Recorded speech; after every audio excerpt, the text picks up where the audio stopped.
السلام علیکم ورحمۃ اللہ.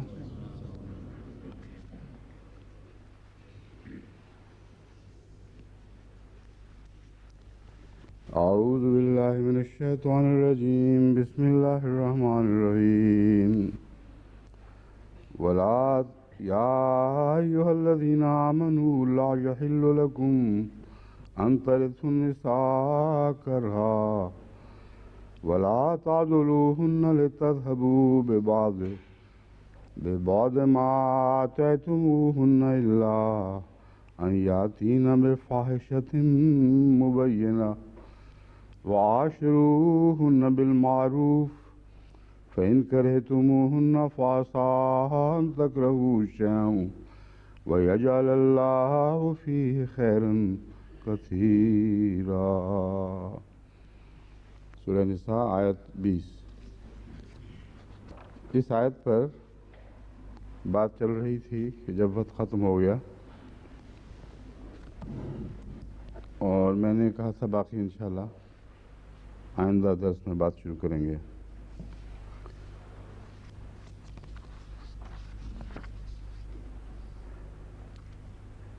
درس کی اس مضمون پر بات ختم ہوئی تھی کہ یہ جو عرب میں کون سا رواج تھا جس کے ختم کرنے کے لیے جس کے قلع قمع کی خاطر یہ آیت نازل ہوئی، کیونکہ اکثر اسباب نزول پر بحث کرنے والے اس کو کہتے ہیں شان نزول اس کی ہے، وہ مختلف روایات بیان کرتے ہیں. میں نے ایک روایت بیان کی تھی جو ایک ایسی کتاب سے لی گئی تھی جس کا موضوع ہی شان نزول ہے، اور ہر قسم کی باتیں جو امکاناً ہو سکتی تھیں جس روایت سے ملی ان کو ان صاحب نے محنت سے اکٹھا کیا. مگر میں یہ آپ کے سامنے بات کھولنا چاہتا تھا کہ اسباب نزول کی بحث میں پڑھ کے بعض بڑی لغو اور مذاق خیز باتیں سامنے آ جاتی ہیں جن کا قرآن کریم کی آیات کے نزول سے کوئی تعلق نہیں ہے، اور دوسرے وہ آیات کے مضمون کو ایک ایسے واقعہ سے باندھ دیتی ہیں جو محدود ہے، جبکہ آیات کے مضامین لامحدود ہوتے ہیں، اور اس قسم کے ہر واقعہ سے تعلق رکھتے ہیں جو قیامت تک رونما ہو سکتا ہے. بس آیت اپنی ذات میں عام ہی رہتی ہے ہمیشہ، اور شان نزول جو بیان کی جاتی ہے وہ ایک محدود وقتی واقعہ ہوا کرتا ہے. شان نزول کا علم اچھا علم ہے، اس سے قرآن کریم کی بعض آیات کے بعض پہلوؤں پر اس رنگ میں روشنی پڑتی ہے کہ جب یہ آیت نازل ہوئی تھی تو اس قسم کے واقعات ہوا کرتے تھے. مگر جب بہت زیادہ اس کو اہمیت دی جائے اور بہت زیادہ پڑھا جائے تو اکثر وہ لوگ جو آیات کی شان نزول پڑھنے کے بعد آیات پڑھتے ہیں اور غور کرتے ہیں ان کی تفسیر بھی اسی حد تک محدود ہی رہتی ہے، اور دماغ کھلتا ہی نہیں، دماغ کو اجازت ہی نہیں دیتے کہ اس کے باقی پہلوؤں پر بھی نظر کریں. مگر کئی پہلے بڑے بزرگ ایسے مفسرین گزرے ہیں جو ان خیالات کی تردید پہلے بھی کرتے آئے ہیں اور ایسی آیات کو عام مانتے ہیں، نہ کہ کسی شان نزول کے واقعے سے محدود. اس وہ جو کتاب کا حوالہ تھا، اس کے بعد میرا ارادہ تھا کہ بخاری کی ایک اور اہم روایت آپ کے سامنے رکھوں جس میں شان نزول کا اس رنگ میں بیان فرمایا گیا ہے کہ جو بالکل معقول اور ایک عرب کے ایسے رواج سے تعلق رکھتی ہے جو سمجھ میں آتا ہے، اس میں کوئی مذاق خیز بات نہیں. غلط تو بات تو ہے مگر وہ بات اپنی ذات میں مذاق خیز نظر نہیں آتی، بلکہ معقول صورت ہے، ایسا ہی ہوتا ہوگا. لیکن وہ پہلے درس سے متاثر ہو کر کسی بزرگ عالم نے یہ سمجھا کہ شاید میرے سامنے اسی قسم کے غلط حوالے پیش کر دیے جاتے ہیں اور اہم مستند روایات نہیں رکھی جاتی، تو میں نے خام خواہ ایک مضمون کو چھیڑ کر اس پہ اتنی لمبی بحث چھیڑ دی، حالانکہ بخاری شریف میں ایک اعلیٰ اور مستند روایت موجود ہے. حالانکہ وہ پہلی روایت آج کے درس میں جو میرے سامنے تھی وہ یہی تھی جو انہوں نے مجھے لکھ کے بھیجی ہے. میں بتا رہا ہوں کہ میری طرز جو تھی وہ یہ تھی کہ پہلے شان نزول کے متعلق وہ خطرات آپ کے سامنے رکھ دوں جو ہر قسم کی روایتوں کو قبول کرنے کی صورت میں مفسرین کو درپیش رہے اور آئندہ بھی ہمیشہ درپیش رہیں گے. پھر ایک مستند حدیث بخاری شریف کی آپ کے سامنے رکھوں کہ ان ایسی احادیث میں جو شان نزول کے واقعات ملتے ہیں وہ قابل قبول ہیں عقل کے لحاظ، ویسے روایت کے لحاظ سے بھی، درایت کے لحاظ سے بھی. بس یہ وہ روایت ہے جو میں اب آپ کے سامنے پڑھ کے سناتا ہوں. بخاری کتاب التفسیر باب قولہ لا یحل لکم ان ترثوا النساء کرہا. عن ابن عباس یا ایھا الذین آمنوا لا یحل لکم ان ترثوا النساء کرہا ولا تعذلوہن لتذهبوا ببعض ما آتیتموہن. قال كانوا اذا مات الرجل كان اولیاؤہ احق بامرأته ان شاء بعضهم تزوجها وإن شاءوا زوجوها وإن شاءوا لم يزوجوها فهم أحق بها من أهلها. فأزلت هذه الآية یہاں این غلطی سے شوشہ اڑا، نزلت ہونا چاہیے، نزلت هذه الآية فی ذلك. بخاری کتاب تفسیر باب قولہ لا یحل لکم. اس روایت کا ترجمہ یہ بنتا ہے کہ یہ آیت یا ایھا الذین آمنوا جب نازل ہوئی تو اس کا پس منظر یہ ہے حضرت ابن عباس رضی اللہ تعالیٰ عنہ کے نزدیک کہ عرب لوگوں میں کوئی مر جاتا تو اس کی بیوی پر میت کے وارثوں کا اختیار ہو رہتا. چاہتے تو خود اس سے نکاح پڑھا لیتے یا چاہتے تو اور کسی سے نکاح کر دیتے یا چاہتے تو اس کو یوں ہی رکھتے. غرض خاوند کے وارثوں کا اس عورت پر خود اس کے اصل رشتہ داروں سے زیادہ حق ہوتا تھا. یہ ہے وہ مضمون جو بالکل برحق ہے اور اسی کی طرف اشارہ کرتے ہوئے وہ میں نے حضرت نواب مبارکہ بیگم رضی اللہ تعالیٰ عنہ کا شعر پڑھا تھا کہ ورثے میں بانٹی جاتی تھی. اصل بات یہ ہے کہ عورت ورثے میں خاوند کے رشتہ داروں کو ملتی تھی اور جو قریب ترین وارث ہے وہ اس کا زیادہ حق ہوتا تھا. یعنی اپنے ماں باپ کی طرف لوٹ نہیں سکتی تھی اور آزاد ہو نہیں سکتی تھی. یعنی بیوگی کے عالم میں بھی اس کے تمام حقوق گویا اس مرنے والے خاوند کے تھے جو اپنے پیچھے ورثے میں چھوڑ گیا ہے. اور اس پہلو سے اگر اس سے نکاح کرنا ہے تو اس کے اولیاء کا پہلا حق تھا اور اگر اس کو کسی کے نکاح میں دینا ہے تو اولیاء کا پہلا حق تھا. جب نکاح میں دیتے تھے تو بسا اوقات اس کا مہر اپنے پاس رکھ لیتے تھے اور پھر خالی چھوڑ دینا یہ بھی ورثاء کا حق تھا. کچھ بھی نہ شادی کریں نہ کرنے دیں اور کل معلقہ چھوڑ دیں ان کو بغیر کسی حق کے. یہ جو بد رسمیں تھیں ان کو اس آیت نے یکقلم موقوف فرما دیا. اور اس ضمن میں کئی احادیث ملتی ہیں جن میں بعض معین واقعات بھی بتائے گئے ہیں کہ کون کون سے ایسے واقعات پیش ہوئے جن کی روشنی میں یہ آیت نازل ہوئی. ان واقعات کی تفصیلی بحث کی ضرورت نہیں ہے. بنیادی طور پر یہ یاد رکھ لیجئے کہ اہل مشرکوں میں، اہل مکہ ہوں یا باہر کے مشرک، ان میں رواج تھا کہ عورت کو ورثہ سمجھا جاتا تھا اور اس کے نتیجے میں قرآن کریم نے یہ آیت یہ ارشاد فرمایا.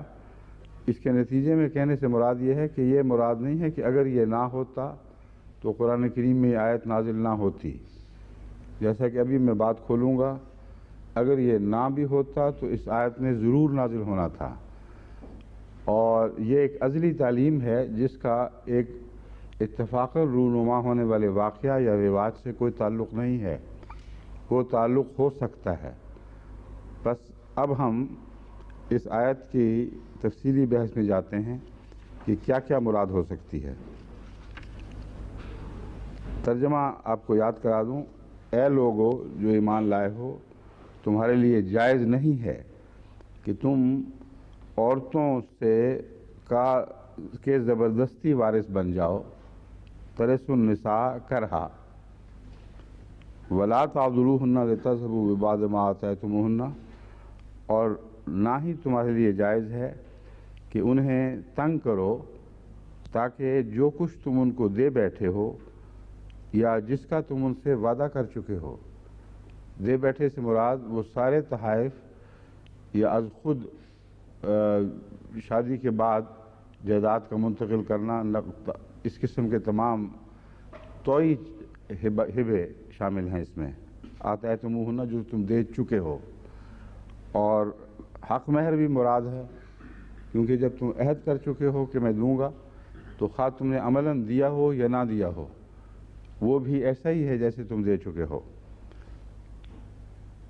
وہ سارے اموال جو تم ان کو دے چکے ہو، وہ واپس لینے کی خاطر ان کو تنگ نہ کرو، الا ان یاتین بفاحشۃ مبینہ، سوائے اس کے کہ وہ کھلی کھلی بے حیائی کا مرتکب ہوئی ہوں۔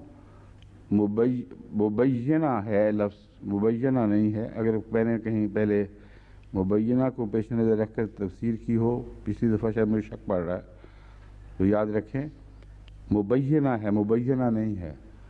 مبینہ کا مطلب ہے جو خود کھلی کھلی ایسی ہو جو شک سے بالا ہو، مگر بات وہی بنتی ہے کہ کھلی کھلی سے مراد وہ فحشا ہے جس کے متعلق قرآن کریم خود روشنی ڈال چکا ہے، جس کو قرآن پہلے بیان کر چکا ہے، اور وہ یہ ہے کہ اس پہ 4 گواہ ہوں، اور فیصلہ اسلامی عدالت نے یا کسی جرگے نے دیا ہو جو تم لوگوں نے بنایا ہو، یعنی تمہارے اندر جو بھی رواج ہیں فیصلوں کے، ان کے مطابق خاوند کے سامنے 4 گواہ پیش نہیں ہوں گے، بلکہ یہ سوسائٹی کے مقرر کردہ عدلیہ بورڈ کے سامنے پیش ہوں گے، اور وہ جب کہہ دیں تو پھر حق ہے۔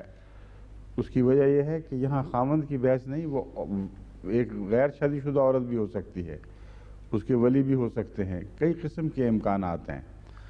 تو جب گواہی کا معاملہ ہو تو ہمیشہ اس کے ساتھ ہی عدلیہ کا مضمون ابھرتا ہے۔ تو جو بھی عدلیہ نظام تمہاری سوسائٹی میں جاری ہو، اس کے سامنے جب 4 گواہ پیش ہو کر یہ فیصلہ ہو جائے کہ ہاں یہ عورت فاحشہ ہے، تو اس صورت میں مال واپس لینے کا حق ہے، اور واپس لینے میں چونکہ حق مہر بھی شامل ہے، تو یہ بھی اس سے نتیجہ پھر نکلے گا کہ مہر جو ادا نہیں کیا گیا، ایسی صورت میں تم اس سے روک سکتے ہو۔ اگر یہ درست ہے تو پھر ورثے سے بھی محروم کیا جانا اس میں شامل ہے، اور عاق کا مضمون کم سے کم یہاں اس حصے پر تو ضرور اطلاق پائے گا کہ اگر فاحشہ ہو تو اس کو خاوند اپنے ورثے کے حق سے محروم کر سکتا ہے۔ اور یہ جو عاق والی بحث ہے یہ ضمناً اٹھتی ہے، مگر اس کا بھی بنیادی تعلق ملکیت کے حق سے ہے، اور قرآن کریم نے ورثے کے مضمون کو مالکیت یا ملکیت کے حق کے ساتھ ایسا باندھا ہوا ہے کہ اس کو حقیقت میں الگ نہیں کیا جا سکتا، اور اس پہلو سے غور میں کمی ہے ابھی تک، اس لیے بہت سے ہمارے ورثے کے مسائل الجھے ہوئے ہیں۔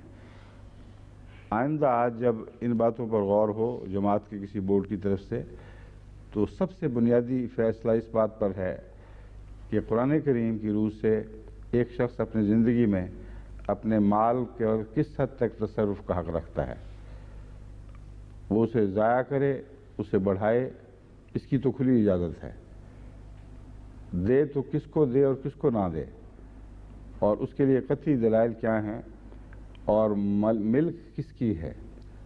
اس ضمن میں اگر بعض احادیث کو لیا جائے تو بعض دوسروں کو نظر انداز کرنا جائز نہیں۔ مثلاً حضرت صلی اللہ علیہ وآلہ وسلم نے ایک موقع پر ایک بیٹے کی شکایت پر، جس نے اپنے باپ کے خلاف شکایت کی تھی کہ میرے معاملات میں اموال میں غالباً دخل دیتا ہے، کچھ تنگ کرتا ہے۔ جب اس کو بلایا اور اس کی طرف کی بات سنی تو حضور اکرم صلی اللہ علیہ وسلم پر رقت طاری ہو گئی۔ اتنا اس نے ایک دردناک منظر پیش کھینچا جو ایک نظم کی صورت میں بیان کیا۔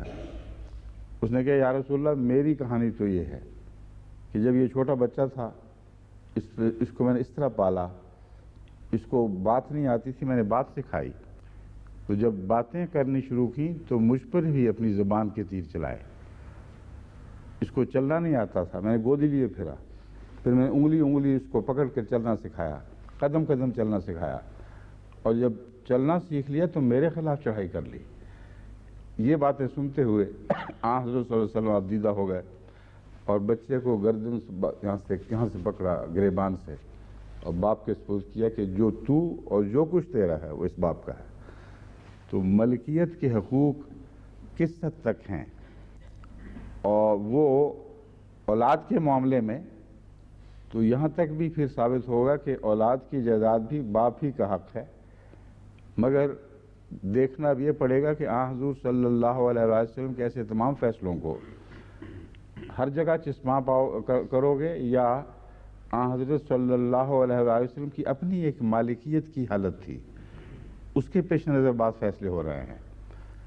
جب یہاں داخل ہو گئے اس حصے میں تو یہ امر واقعہ ہے کہ حضرت صلی اللہ علیہ وسلم کو ایک باپ سے بھی زیادہ حقوق تھے اپنی سوسائٹی میں، اور وہ حقوق ایسے تھے جیسے کسی حد تک ہم روزمرہ ایسے ماں باپ کی موجودگی میں دیکھتے رہتے ہیں جن ماں باپ سے اولاد کو ایسی محبت ہوتی ہے کہ وہ کوئی تقسیم کا سوال اٹھانا بھی گستاخی سمجھتے ہیں، اور جو کچھ ان کا ہے وہ سمجھتے ہیں ماں باپ کا ہے، ان کے ہر فیصلے کو قبول کرتے ہیں اور عملاً سب کچھ انہی کے سپرد رکھتے ہیں۔ بس ایسی جوائنٹ فیملیز ابھی بھی ملتی ہیں جہاں ماں باپ کو کامل طور پر اس ساری کمائی کا مالک سمجھا جاتا ہے جو بچوں نے اپنے اپنے طور پر کمائی، اور ان کی زندگی میں کوئی سوال نہیں اٹھاتے۔ بعض دفعہ ایک سے لیتے ہیں، دوسرے پر خرچ کرتے ہیں، بعض دفعہ ایک بیٹے کو مجبور کرتے ہیں کہ فلاں مجبور ہے اس کے اوپر خرچ کرو۔ اب یہ جو معاملات ہیں اس سے قانونی استنباط نہیں کیے جا سکتے۔ دیکھنا یہ ہے کہ کیا اس قسم کے کچھ فیصلے حضرت اقدس محمد رسول اللہ صلی اللہ علیہ وسلم نے بھی فرمائے کہ نہیں فرمائے۔ اگر فرمائے ہیں تو پھر کئی ایسی احادیث ہیں جن سے پردہ اٹھ جاتا ہے کہ اصل مقصد کیا تھا، اور ان کو کسی خاص قانون کے جاری کرنے کے لیے استعمال کرنے کے متعلق انسان پھر تردد کرے گا۔ پہلے یہ تسلی کرے گا کہ کیا حضور صلی اللہ علیہ وسلم نے اسے حکم عام کے طور پر فرمایا ہے یا مخصوص خاندانی حالات میں بعض لوگوں کو یہ کہا اور آپ کا یہ فرمانا ان کے لیے حکم بن گیا۔ بس ایسے بہت سے پہلو ہیں جن کی خوب چھان بین ہونی ضروری ہے تاکہ جو بھی قوانین مستنبط ہوں جن کا بنیادی حقوق سے تعلق ہے اس میں آئندہ کسی قسم کا کوئی تضاد یا رخنہ دکھائی نہ دے۔ مالکیت اللہ کی ہے، اور جس کو وہ خدا رزق دیتا ہے وہ اس کو دیتا ہے اور وہ اس کا مالک ہوتا ہے۔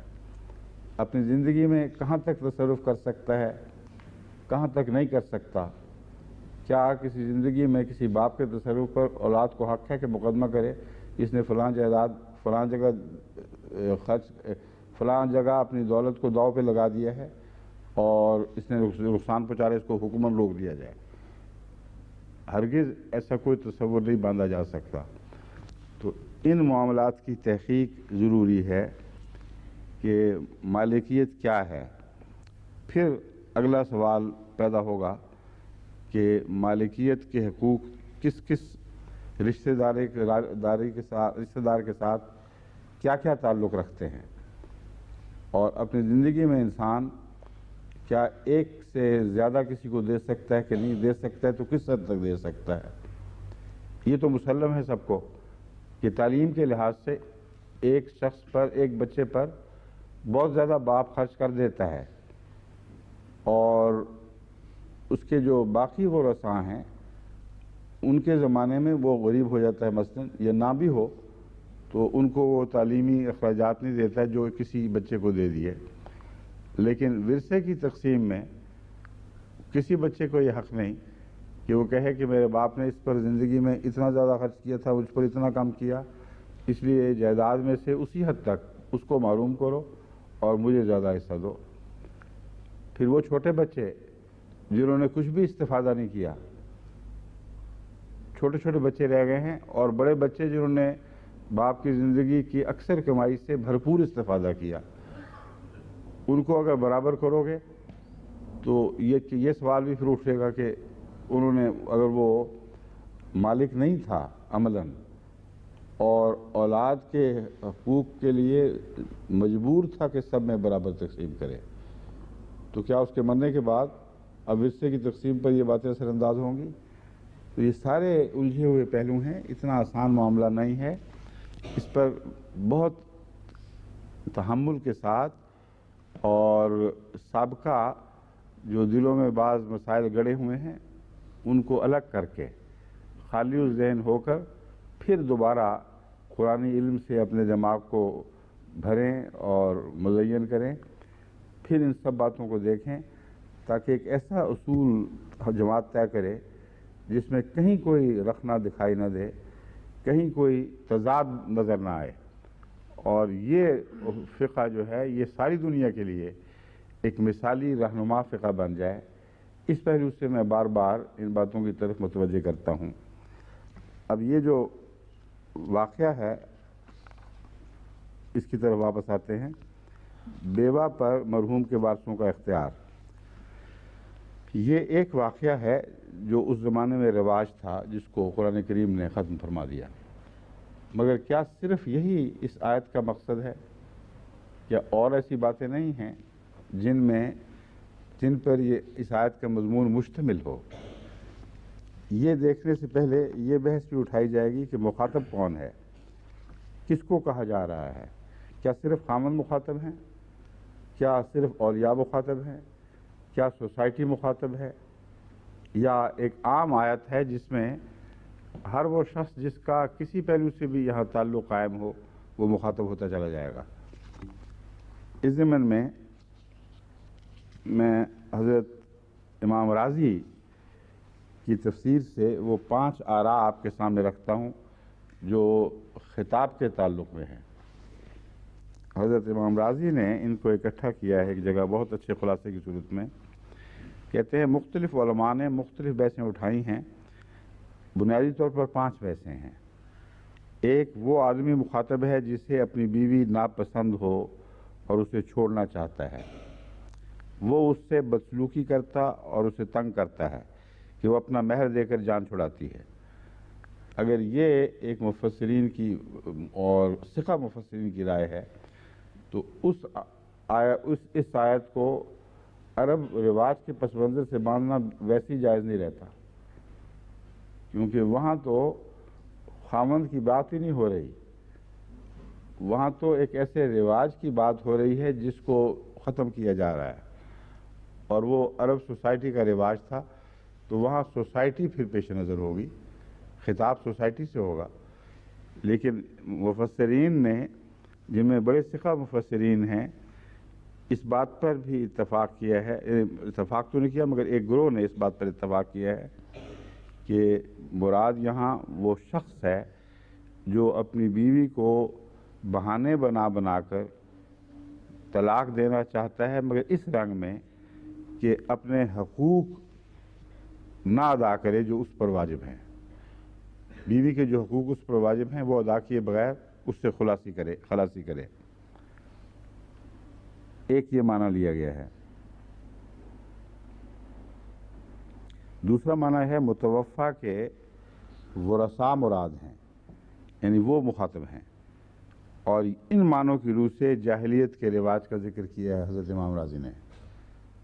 یہ جو دوسرا معنی ہے یہ یہاں پھر سوسائٹی اور وہ جو وارث بنے ہوئے ہیں ان کو خطاب ہے کہ تم وارث نہیں ہو خدا کے رزق. تیسرا، یہاں عورت کے ولیوں سے خطاب ہے، یعنی عورتوں کو اذیت دینے سے منع کیا گیا ہے۔ اب سوال یہ ہے، جو تیسرا ہے یہ پہلے بیان نہیں ہو گیا، ولیوں سے خطاب، ایک فرق ہے۔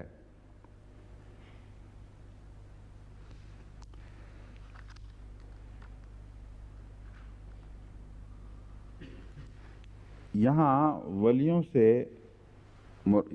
عورت کے ولیوں سے خطاب ہے، انہیں عورتوں کو اذیت دینے سے منع کیا گیا ہے۔ دراصل ولیوں سے ولی مراد نہیں ہے، یہاں مراد ان کی غالباً یہ معلوم ہوتی ہے، ورنہ تو پہلے یہ بات گزر چکی ہے، ایک نئی شق قائم نہیں ہوتی۔ میں سمجھتا ہوں ایک شق جو قائم ہونی چاہیے غالباً یہ وہی شق ہوگی۔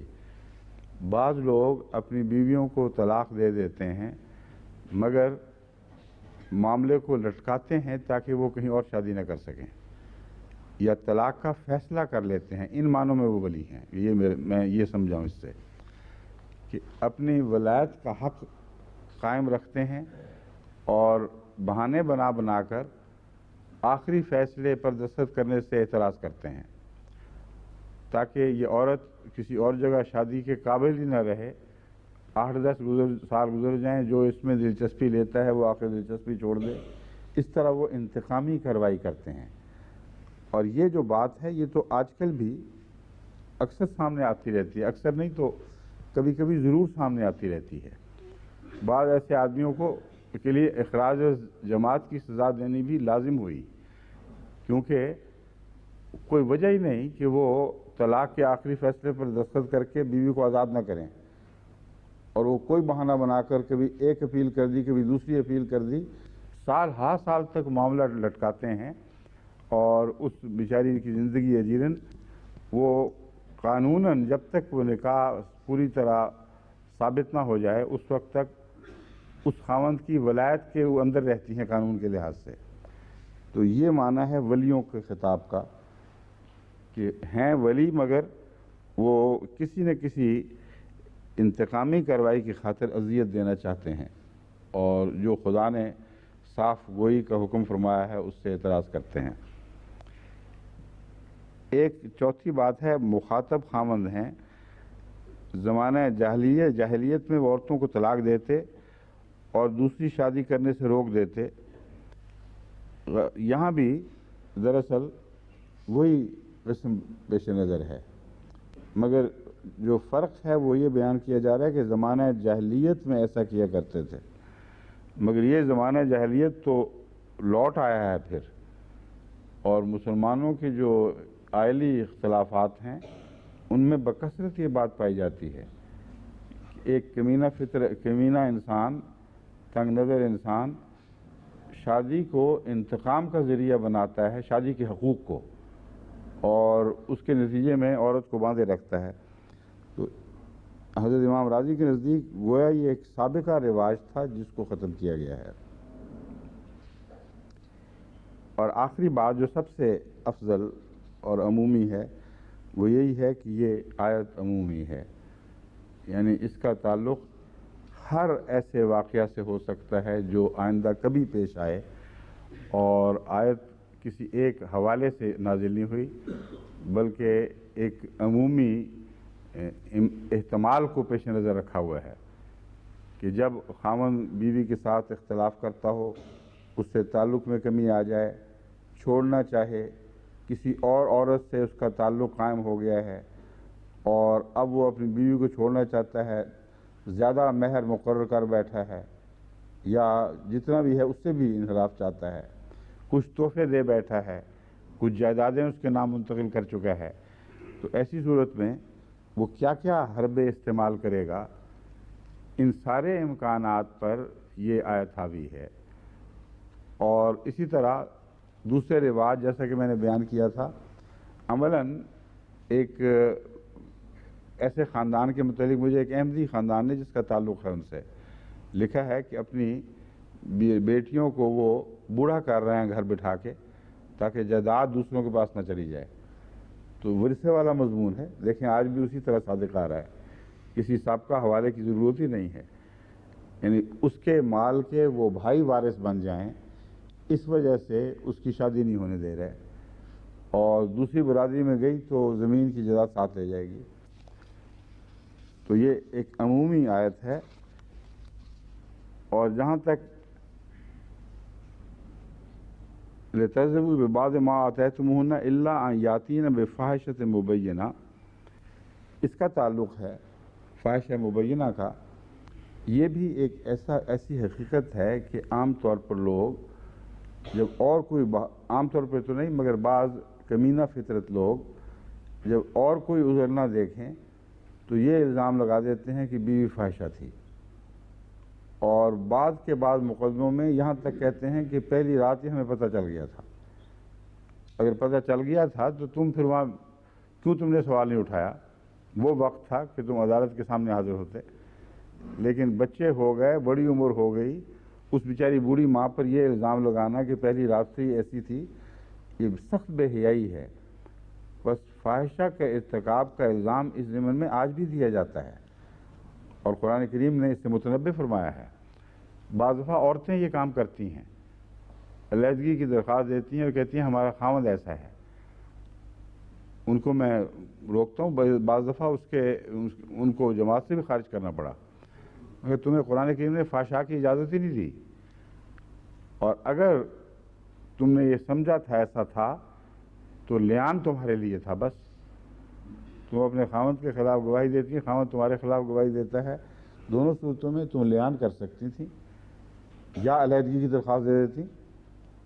لیکن آج جب کہ بڑے بچے ہو گئے، تم 20-25 سال گزار چکی ہو، یہ الزام تراشیاں کہ خاوند بدمعاش ہے، یہ کرتا ہے وہ کرتا ہے، ہرگز اسلام اس کی اجازت نہیں دیتا۔ کوئی ایسی گواہی قبول نہیں ہوگی بلکہ جھوٹی شمار ہوگی۔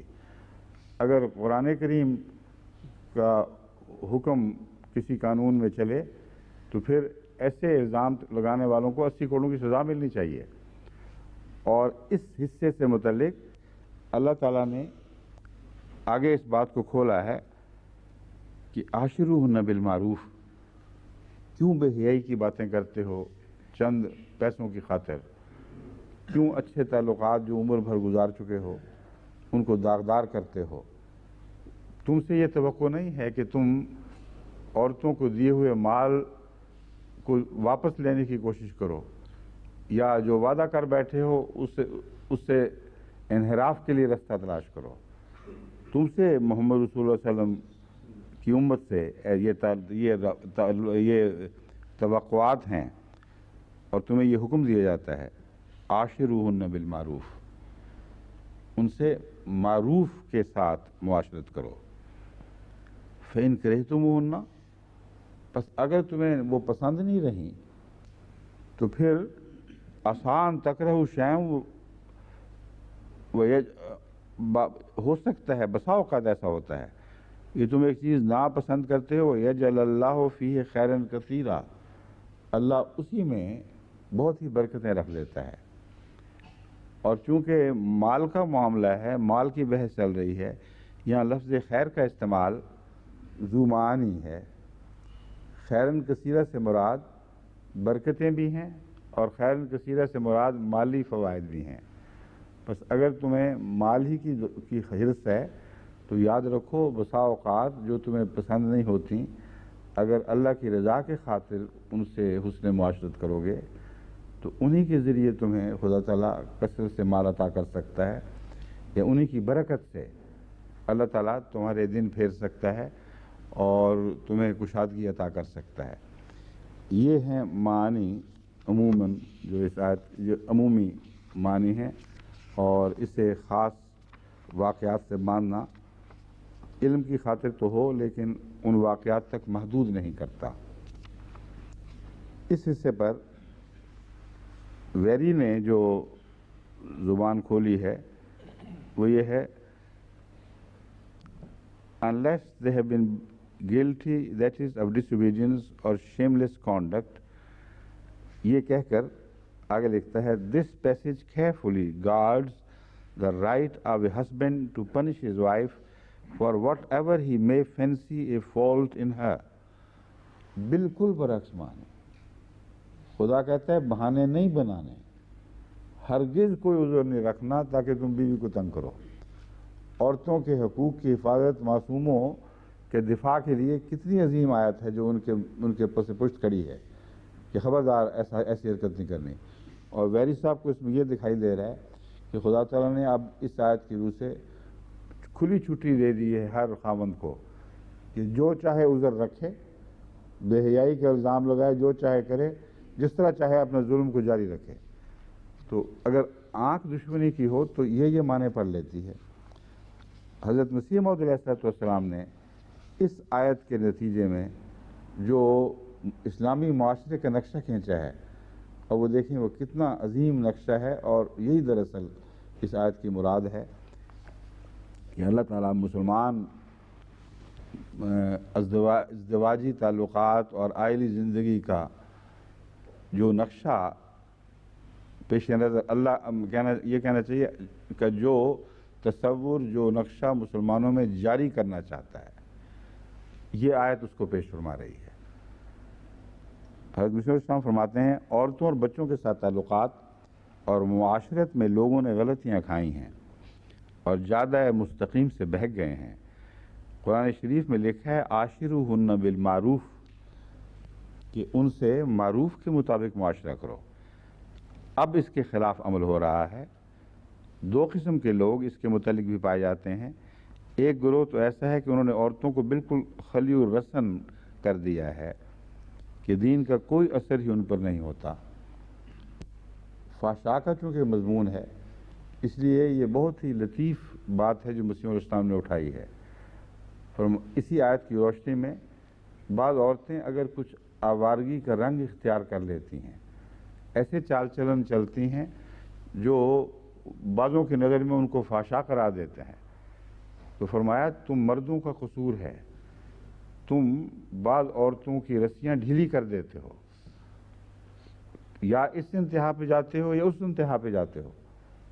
بیویاں جو مرضی کرتی پھریں، جہاں مرضی جائیں، رات کو جب مرضی واپس آئیں، تمہیں پرواہی کوئی نہیں، دیکھتے ہی نہیں، سنتے ہی نہیں لوگوں کی آوازیں کیا کہہ رہی ہیں.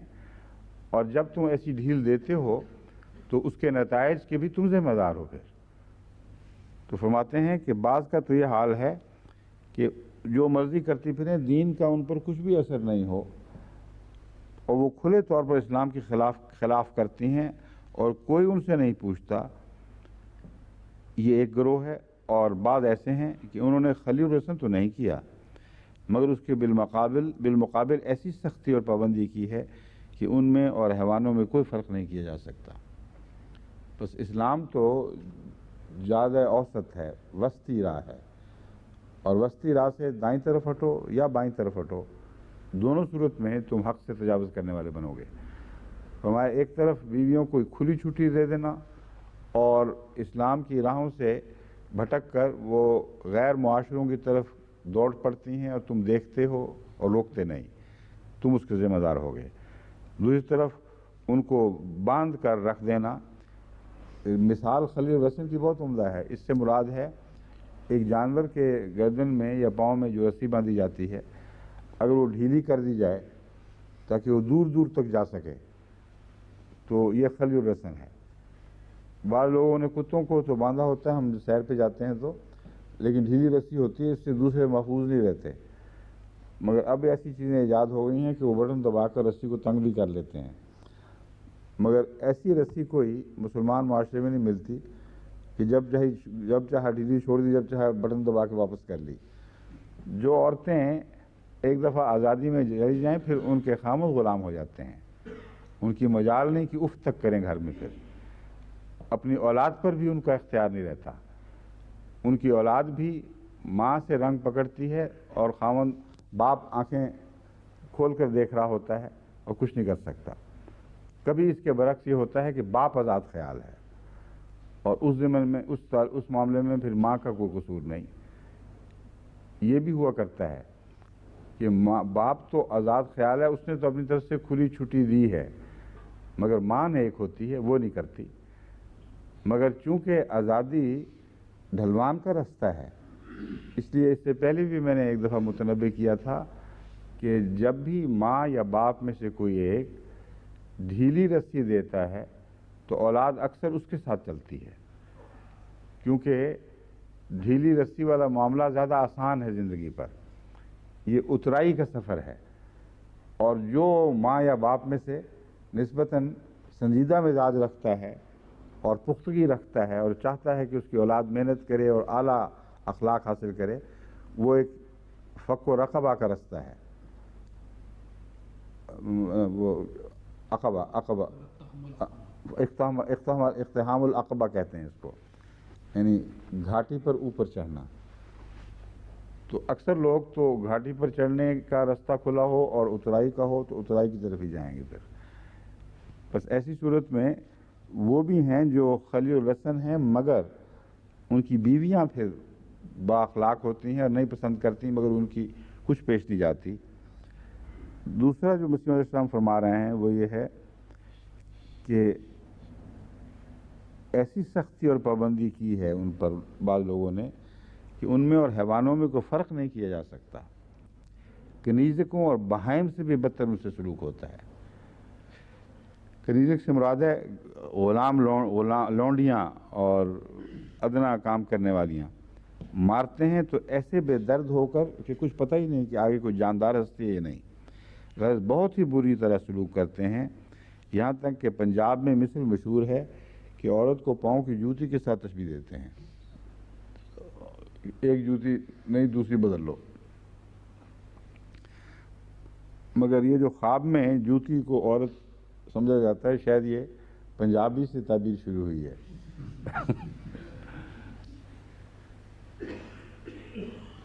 مگر پھر بعض دفعہ بدلتے رہتے ہیں تو ایسی جوتی بھی آتی ہے جو ایسی لگتی ہے کہ 2 قدم اٹھانے میں مشکل ہو جاتے ہیں، ایڑی پکڑ لیتی ہے ان کی۔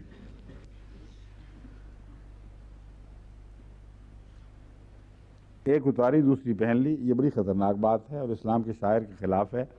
رسول اللہ صلی اللہ علیہ وسلم ساری باتوں کے کامل نمونہ ہیں۔ آپ کی زندگی میں دیکھو کہ آپ عورتوں کے ساتھ کیسی معاشرت کرتے تھے۔ میرے نزدیک وہ شخص بزدل اور نامرد ہے جو عورت کے مقابلے میں کھڑا ہوتا ہے۔ حضرت مسیح موعود علیہ السلام کی بعض تحریریں ہیں جہاں جن سے پتہ جن کا پس منظر یہ ہے کہ بعض عورتوں کے متعلق یہ شکایتیں ملیں کہ وہ بہت ہی منہ پھٹ اور خاوند کی گستاخی کرنے والی ہیں۔ ان پہ حضرت مسیح علیہ السلام نے بعض ارشادات فرمائے، اگر ان کو اس منظر سے ہٹا کر الگ الفضل میں شائع کرنا شروع کر دیا جائے تو بعض ایسے سخت الفاظ ملتے ہیں اور یوں معلوم ہوتا ہے کہ یہ ایک دائمی بات ہے، حالانکہ ان ارشادات کا ایک پس منظر ہے۔ دائمی بات وہی ہے جو کسی آیت قرآنی کے حوالے سے ایک جاری مضمون کے طور پر بیان ہوئی ہے، اور یہ وہ ہے۔ سختی کی اجازت ہے اور عورت کے لیے جائز نہیں کہ وہ خامد کے سامنے منہ پھٹ بنے اور بدتمیزی کا سلوک کرے، اس کا کھائے اور اس کی اجازت کی کوئی پرواہ نہ کرے، اس کی مرضی کے خلاف اس کا مال ضائع کرے۔ یہ خلیل رسن ہونے والے معاملات ہیں۔ بس وہاں یہ معلوم نہیں ہوتا کہ یہ خلیل الرسم کی تعریف ہو رہی ہے، وہاں ایسے سخت الفاظ ہیں بعض کہ اس کو پڑھ کر لگتا ہے کہ حضرت مسیح علیہ السلام کا یہ مسئلہ ہے کہ ایک عورت کو ہر وقت پابند رکھو، غلام بنائے رکھو۔ ایسے اقتباسات شائع کرنے جائز نہیں جب تک مقابل کے اقتباسات بھی ساتھ ہی نہ شائع کر دیے جائیں۔ چنانچہ 1-2 دفعہ میں نے پڑھا تو مجھے بہت اس سے تکلیف ہوئی، میں نے کہا یہ زمانہ کون سا ہے، کیسی کیسی باتیں اسلام کے خلاف ہو رہی ہیں، وہاں تم آنکھیں بند کر کے یہ اقتباسات شائع کر دیتے ہو، جانتے ہو کہ مسیح موعود علیہ السلام کا مسلک ان اقتباسات میں محدود نہیں ہے۔ اس کے برعکس جب تک مقابل کے اقتباسات نہیں رکھو گے مسلک کی سمجھ نہیں آئے گی۔ بس یہ وہ مضامین ہیں جو اسی تعلق میں نے بات چنے ہیں تاکہ آپ کے سامنے حضرت مسیح موعود علیہ السلام کا اصل موقف پیش ہو سکے۔ فرماتے ہیں میرے نزدیک وہ شخص بزدل اور نامرد ہے جو عورتوں کے مقابلے میں کھڑا ہوتا ہے۔ اب نامرد تو کھڑا نہیں ہوا کرتا مقابلے میں، تو یہ کیوں فرمایا کہ بزدل اور نامرد ہے؟ مراد ہے عورتیں عورتوں سے جھگڑتی ہیں، جھگڑتی رہیں، تم مردوں کی شان نہیں ہے یہ، ان معنوں میں نامرد ہو کہ مرد ہو تو مردوں سے مقابلے کرو، عورتوں مجبوروں سے مقابلے کرنا اور ان کے سامنے ڈپٹ کے نہ سینہ تان کے کھڑے ہو جانا، یہ کوئی بہادری نہیں، یہ نامردی کی دلیل ہے۔ تم بزدل ہو، مردوں سے تم مقابلے کرتے نہیں اور اپنی مظلوم کمزور بیویوں کے پر چڑھائی کر دیتے ہو، یہ جائز نہیں ہے۔ یہ ویسی بات ہے جیسے کہتے ہیں کہ مردوں میں کبڈی کھیلے، عورتوں میں شرمائے، الٹا، عورتوں میں کبڈی کھیلے، مردوں میں شرمائے۔ کہ ایسے مرد بھی ہوتے ہیں کہ گھر میں آ کر بڑی بڑی زبردست باتیں کرتے ہیں، مونچھوں کو تاؤ دیتے اور حکومت کرتے، اور مردوں کے سامنے آواز نہیں نکلتی۔ تو ان معنوں میں نامرد ہیں کہ عورتوں کے سامنے تو شیر ہو جاتے ہو اور باہر مردوں کی سوسائٹی میں جا کے تمہارے رنگ بدل جاتے ہیں، یہ کون سی مردانگی ہے؟ حضرت صلی اللہ علیہ وسلم کی پاک زندگی کا مطالعہ کرو تو تمہیں معلوم ہو کہ آپ ایسے خلیق تھے، باوجودی کہ آپ بڑے باروب تھے، لیکن اگر کوئی ضعیفہ عورت بھی آپ کو کھڑا کرتی تو آپ اس وقت تک کھڑے رہتے جب تک کہ وہ اجازت نہ دے۔ یعنی صرف یہ بیوی کا معاملہ نہیں ہے، عورت سے حسن سلوک کی جو شان حضرت صلی اللہ علیہ وسلم کی سیرت میں ملتی ہے، اس کی کوئی مثال دنیا میں کہیں دکھائی نہیں دیتی۔ اس لیے فرمایا آپ بڑے باروب تھے۔ بعض وقت حضرت صلی اللہ علیہ وسلم حضرت عائشہ رضی اللہ تعالیٰ عنہ کے ساتھ دوڑے بھی ہیں۔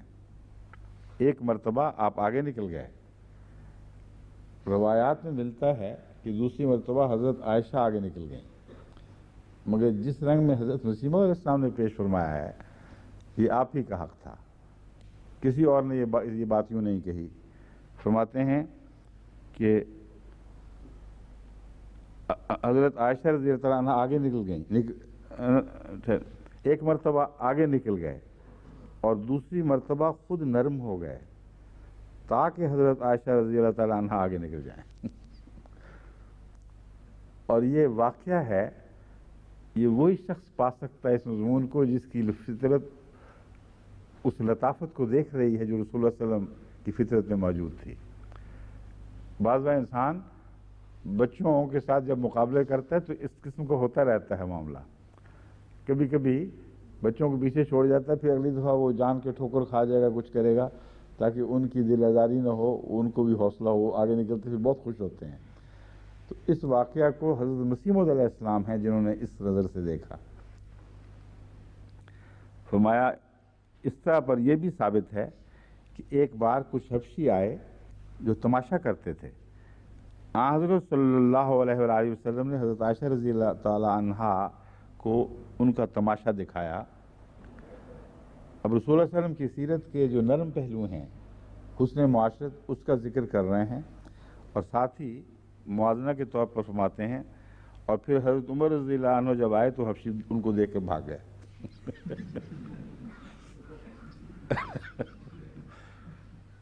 اب وہ طبیعت کی معاملات ہیں۔ حضرت عمر کی طبیعت میں ایک سختی اور درستگی پائی جاتی تھی، اور اس قسم کی جو نرمیاں اور عورتوں کے ساتھ یہ حسن سلوک، یہ ان کے ہاں کچھ ضرورت سے زیادہ تھا۔ بس رسول اللہ صلی اللہ علیہ وسلم نے تو کچھ نہیں کہا ان کو، اور بڑے بہادر ہوئے تھے رسول اللہ صلی اللہ علیہ وسلم کے سامنے۔ جب حضرت عمر آئے تو وہ بھاگے وہاں سے۔ عاشروہن بالمعروف، در حقیقت نکاح مرد، اچھا یہ بریکٹ میں ہے عاشروہن بالمعروف، یہ عنوان ہے گویا کہ۔ آگے فرماتے ہیں در حقیقت نکاح مرد و عورت کا باہم ایک معاہدہ ہے، پس کوشش کرو کہ اپنے معاہدہ میں دغاباز نہ ٹھہرو۔ اللہ تعالیٰ قرآن شریف میں فرماتا ہے وَعاشروہن بالمعروف، یعنی اپنی بیویوں کے ساتھ نیک سلوک کے ساتھ زندگی بسر کرو۔ یہاں عاشرو میں جو دو طرفہ مضمون ہے، اس کو حضرت مشرف صلی اللہ علیہ وسلم نے پیش نظر رکھ کر یہاں یہ بات پیدا فرمائی کہ یہ ایک معاہدہ ہے، دو طرفہ معاہدہ ہے۔ اپنی بیویوں کے ساتھ نیک سلوک کے ساتھ زندگی بسر کرو، اور حدیث میں ہے خیرکم لأہلہ، یعنی تم میں سے اچھا وہی ہے جو اپنی بیوی سے اچھا ہے، سو روحانی اور جسمانی طور پر اپنی بیویوں سے نیکی کرو، ان کے لیے دعا کرتے رہو اور طلاق سے پرہیز کرو، کیونکہ نہایت بد خدا کے نزدیک وہ شخص ہے جو طلاق دینے میں جلدی کرتا ہے۔ جس کو خدا نے جوڑا ہے اس کو ایک گندے برتن کی طرح جلد مت توڑو۔ بس چونکہ وہاں یہی مضمون پیش نظر تھا کہ خدا تعالیٰ سے تم سے یہ چاہتا ہے، تم یہ کیا باتیں کر رہے ہو، تمہیں زیب نہیں دیتی کہ چھوٹی چھوٹی کمینی باتوں کے لیے بڑے بڑے گناہ کر لیتے ہو، عورتوں پر ناجائز الزام لگاتے ہو اور بہانے ڈھونڈتے ہو کہ کسی طرح وہ چیز جس کے حقدار ہو، تم دیندار بن چکے ہو، وہ ان کو نہ دو، یا جو دے بیٹھے ہو وہ واپس لے لو۔ خدا تعالیٰ تم سے یہ توقع نہیں رکھتا۔ یہ وہ مضمون ہے جو حضرت مسیح علیہ السلام اسی آیت کے حوالے سے پیش فرماتے ہیں۔ پھر فرماتے ہیں یہ ضمیمہ تحفہ گولڈیا صفحہ 15 حاشیہ 40 صفحہ 3 38 صفحہ 38 کے حاشیہ، یہ مضامین جو ہیں ان سب میں بیان ہوئے ہیں۔ قرآن شریف میں یہ حکم ہے کہ اگر مرد اپنی عورت کو مروت اور احسان کی روح سے ایک پہاڑ سونے کا بھی دے دے تو طلاق کی حالت میں واپس نہ لے۔ اس سے ظاہر ہے کہ اسلام میں عورتوں کی کس قدر عزت کی گئی ہے۔ یہ جو آیت ہے، یہ جو پہلو ہے، یہ اگلی آیت سے تعلق رکھتا ہے۔ آتیتم احداہن قنطارا فلا تاخذوا، تو یہاں غلطی سے وہ اقتباسات اکٹھے کرنے والے نے پہلی آیت کے حق میں یہ دے دیا ہے، اس کا آئندہ آنے والی آیت سے تعلق ہے۔ لیکن ایک حوالہ اس کا بھی ہے، چونکہ مسیح علیہ السلام نے بسا اوقات 2-3 آیتوں کے مضمون کو اکٹھا پیش نظر رکھ کر تفسیر فرمائی ہے، تو کبھی ایک آیت کا مضمون آ جاتا ہے سامنے، کبھی دوسری آیت کا، تو اس لیے حوالہ جمع کرنے والے نے یہ بات درست کی ہے اس لحاظ سے کہ فرماتے ہیں، مسیح علیہ السلام فرماتے ہیں بہرحال مردوں کے لیے قرآن شریف میں یہ حکم ہے کہ عاشروہن بالمعروف ہے، یعنی تم اپنی عورتوں سے ایسے حسن سلوک سے معاشرت کرو کہ ہر ایک عقل مند معلوم کر سکے کہ تم اپنی بیوی سے احسان اور محبت سے پیش آتے ہو۔ اب معروف کا ایک اور معنی اس میں مسیح علیہ السلام بیان فرما جاتے ہیں۔ معروف کہتے ہیں ایسی چیز کو جو سوسائٹی میں رائج اور مسلم ہو۔ تو فرمائے عاشروہن بالمعروف، یہ تفسیر کا ایک نیا پہلو ہے، بہت ہی لطیف، جو پہلے کسی مفسر نے چھوا تک نہیں۔ فرماتے ہیں تمہارا حسن معاشرت ایسا مشہور ہو چکا ہو کہ لوگ اس طرف نظریں اٹھا کے دیکھیں اور سوسائٹی گواہ ہو کہ تم بہترین معاشرت کرنے والے ہو۔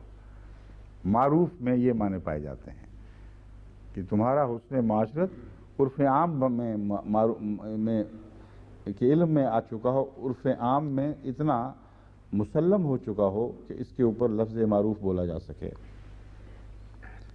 لیکن معاشرے میں ہر قسم کے لوگ ہیں، اس لیے حضرت مسیح علیہ السلام نے معروف کے ساتھ ایک وہ بہت ہی لطیف اور شرط لگائی ہے، ایسے حسن سلوک سے معاشرت کرو کہ ہر ایک عقل مند معلوم کر سکے۔ اب یہ بہت ہی لطیف مضمون ہے اور بہت ہی محتاط۔ مراد یہ ہے کہ ہر کس و ناقص کو یہ تو اختیاری نہیں ہوتا کہ وہ گھروں کے اندر جھانکتا پھرے، نہ اس کی اجازت دی جا رہی ہے، تو پھر یہ معروف کیسے ہو جائے گا؟ فرمایا عقل والے لوگ جھانک لیتے ہیں اداؤں سے، ان کو ان کی رہن سہن طرز سے پتہ چل جاتا ہے کہ پس پردہ کیا کیا باتیں ہوتی ہوں گی، کیسے معاملات ہوتے ہوں گے۔ تو عقل مند کے لفظ نے اس مضمون کو ایک غیر معمولی حسن عطا کر دیا ہے اور احتمالات کا دروازہ بند کر دیا۔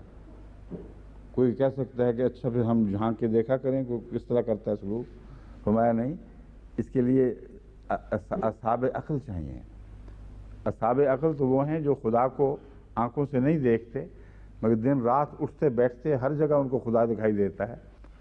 تو کیا انہوں نے آنکھوں سے جھانک جھانک کے خدا کو دیکھا ہے؟ ہرگز نہیں، بلکہ اولی الالباب کی تعریف میں یہ بات داخل ہے۔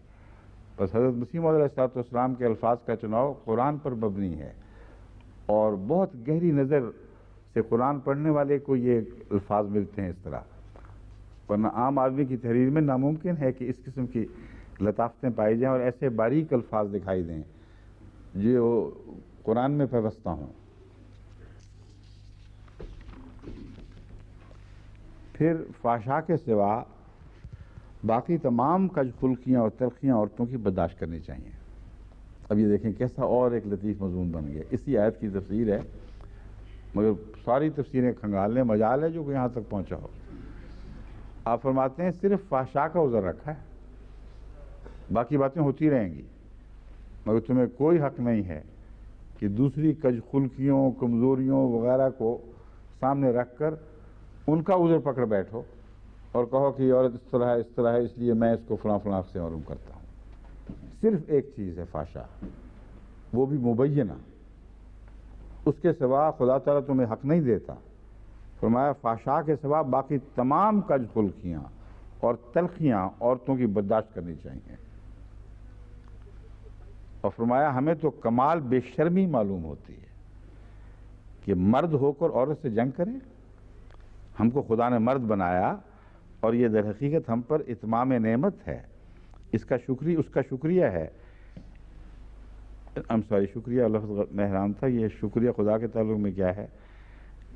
خدا کے تعلق میں شکریہ نہیں کہا جاتا، شکر کہا جاتا ہے، کیونکہ آگے یہ آ رہا تھا اس لیے غلط پڑ گیا تھا میں۔ یہ در حقیقت ہم پر اتمام نعمت ہے، اس اتمام نعمت کا شکر یہ ہے کہ عورتوں سے لطف اور نرمی کا برتاؤ کریں۔ میرا یہ حال ہے کہ ایک دفعہ میں نے اپنی بیوی پر آوازہ کسا تھا، ایسی بات کہی تھی کہ اچھا تم تو یہ کر گئی ہو، یہ کر دیا تم نے،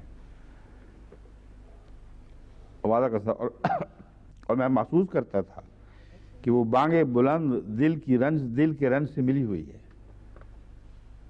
آوازہ تو کسا تھا مگر جانتا تھا کہ اس میں کوئی زیادتی نہیں ہے، بلکہ دل کے ایک رنج سے ملی ہوئی آواز تھی جو اٹھی اور زبان تک آئی، اور بئیں ہماں کوئی دل آزار اور درشت کیا لفظ ہے؟ درست، اچھا، درست اور درست ایک ہی وزن کے ہیں، ٹھیک ہے۔ درست کلمہ منہ سے نہیں نکالا تھا، کہتے ہیں یہ سب باتیں میرے علم میں ہیں، یہ کہا لیکن کوئی سختی ایسی نہیں کی جس کا جوڑ دل کے رنج سے نہ ہو اور مصنوعی اور سطحی بات کی ہو، اور احتیاط کی لفظوں میں کہ کوئی واقعتاً سخت دل آزار کلمہ منہ سے نہ نکلے۔ اس کے بعد میں بہت دیر تک استغفار کرتا رہا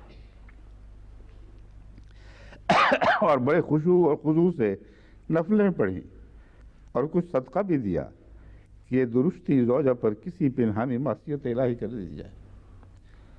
یہ ہے عاشروہن بالمعروف، کیسی پاک تعلیم ہے، اور یہ تعلیم اور قرآن کریم کے ان مطالب پر نگاہ محمد رسول اللہ صلی اللہ علیہ وسلم کی سیرت کے حوالے کے بغیر ہو ہی نہیں سکتی۔ ایک حضرت صلی اللہ علیہ وسلم کا عاشق صادق ہے جو آج کے زمانے میں تمام اولو الالبابوں کا سردار ہے۔ وہ 1300 سال پہلے کے آثار دیکھ کر حضرت محمد رسول اللہ صلی اللہ علیہ وسلم کی شخصیت کی حقیقت کو پڑھتا اور پہچانتا، اور وہ حقیقت ان آثار سے اٹھتی ہے اور زندہ ہو کر سامنے آ جاتی ہے۔ پھر اپنے لیے ایک راہ تراشتا ہے، اور وہ یہ راہ ہے۔ اب اس کے برعکس یہ عذر رکھ کر کہ عورتوں نے یہ کیا وہ کیا، اب ان کو مارو کوٹو، ان کے حقوق چھینو، یہ ایک احمدی کو زیب کیسے دے سکتا ہے؟ وہ حضرت مسیح علیہ السلام کا غلام اور عاشق کہلا کیسے سکتا ہے اگر مسیح علیہ السلام کے قدموں کے پیچھے چلتے ہوئے حضرت محمد صلی اللہ علیہ وسلم کی راہ اختیار نہ کرے؟ اس لیے اس مضمون کی بہت اہمیت ہے۔ صدقہ بھی دیا، اور اپنے متعلق یہ خیال کہ شاید کوئی مخفی معصیت نہ ہو۔ بہت ہی تقویٰ کی باریک راہیں ہیں جن تک عام انسان کا تصور بھی نہیں پہنچ سکتا۔ پھر حضرت سید خصیلت علی شاہ صاحب کے نام ایک مکتوب میں حضرت مسیح موعود علیہ السلام نے تحریر فرمایا، باعث تکلیف دہی ہے کہ میں نے بعض آپ کے سچے دوستوں کی زبانی جو در حقیقت آپ سے تعلق اخلاص اور محبت اور حسن ظن رکھتے ہیں۔ سنا ہے کہ امور معاشرت میں جو بیویوں اور اہل خانہ سے کرنی چاہیے کسی قدر آپ شدت رکھتے ہیں۔ یہ اپنے ایک مرید کو جو بہت نیک اور اعلیٰ خصال سے مرصع تھے، ایک کمزوری یہ تھی جس کے متعلق آپ نے ان کو متنبہ فرمانا تھا، نصیحت کرنی تھی، ساتھ یہ احتیاط کر لی کہ ڈھونڈتے نہ پھریں کہ کس نے شکایت کی ہے، اور یہ نہ سمجھیں کہ بعض بدگو لوگوں سے یا بعض کینہ پرور لوگوں سے بعض باتیں ہم کو پہنچی ہیں۔ اس لیے پہلے تو ان کا دفاع فرمایا ہے، اور یہ بھی ایک حسن خلق کا ایک عظیم مظہر طرز بیان ہے، یعنی طرز بیان سے حضرت مسیح موعود علیہ السلام کا یہ عظیم خلق ظاہر ہوتا ہے۔ بعض آپ کے سچے دوستوں کی زبانی، یعنی سچا دوست ہو اور وہ کوئی بات پہنچائے تو وہ غیبت نہیں ہوا کرتی اگر اخلاص کی وجہ سے کسی ایسے شخص کو بات پہنچائی جا رہی ہے جس کی نصیحت ان کے دوست کی ایک کمزوری کو دور کر سکتی ہے۔ یہ پہلو بھی آپ اچھی طرح ذہن نشین کر لیں کہ کون کون سے احتمالات تھے جن کو پیش نظر رکھ کر حضرت مسیح علیہ السلام ایک خوبصورت محفوظ راہ تراش رہے ہیں۔ آپ سے تعلق اخلاص اور محبت اور حسن ظن رکھتے ہیں، اس لیے حسن ظن کے رکھنے والے کے متعلق یہ بھی شبہ نہیں ہو سکتا کہ شاید اس نے جلدی میں نتیجہ نکالا ہو اور غلط نتیجہ نکال گیا ہو۔ حسن ظن رکھنے والا تو حتی المقدور کوشش کرتا ہے کہ کوئی غلط نتیجہ نہ نکلے، پھر بھی جب وہ راہ نہ پائے تو ایک نتیجہ نکالنے پر مجبور ہو تو پھر اس سے شکوہ نہیں ہونا چاہیے۔ سنا ہے کہ امور معاشرت میں جو بیویوں اور اہل خانہ سے کرنی چاہیے کسی قدر آپ شدت رکھتے ہیں، یعنی غیظ و غضب کے استعمال میں بعض اوقات اعتدال کا اندازہ ملحوظ نہیں رہتا۔ بہت ہی محتاط انداز سے فرمایا جا رہا تھا کہ کسی پہلو سے بھی ان کی دل شکنی نہ ہو۔ غیظ و غضب کے استعمال میں بعض اوقات اعتدال کا اندازہ ملحوظ نہیں رہتا۔ میں نے اس شکایت کو تعجب کی نظر سے نہیں دیکھا، کیونکہ اول تو بیان کرنے والے آپ کی تمام صفات حمیدہ کے قائل اور دلی محبت آپ سے رکھتے ہیں، اور دوسری چونکہ مردوں کو عورتوں پر ایک گنا حکومت قسام ازلی نے دے رکھی ہے، اور ذرا ذرا سی باتوں میں تادیب کی نیت سے یا غیرت کے تقاضے سے وہ اپنی حکومت کو استعمال کرنا چاہتے ہیں۔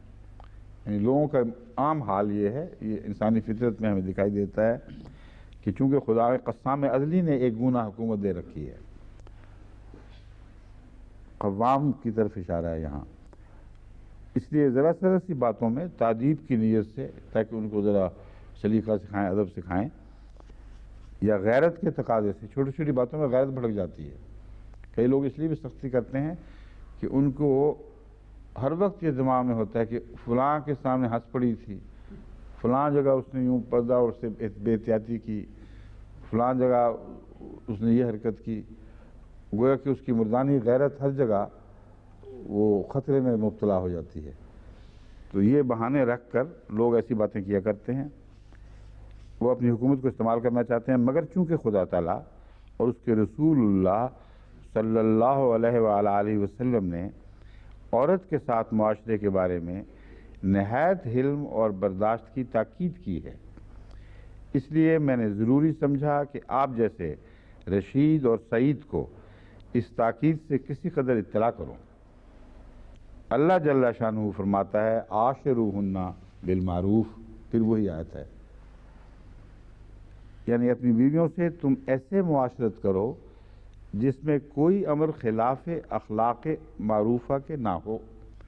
اب لفظ معروف کی تفصیل پہلے گزر چکی ہے، جب لفظ معروف اس تعلق میں مسیح علیہ السلام فرمائیں گے تو یاد رکھیں کہ اسی تفسیر کی روشنی میں ہے۔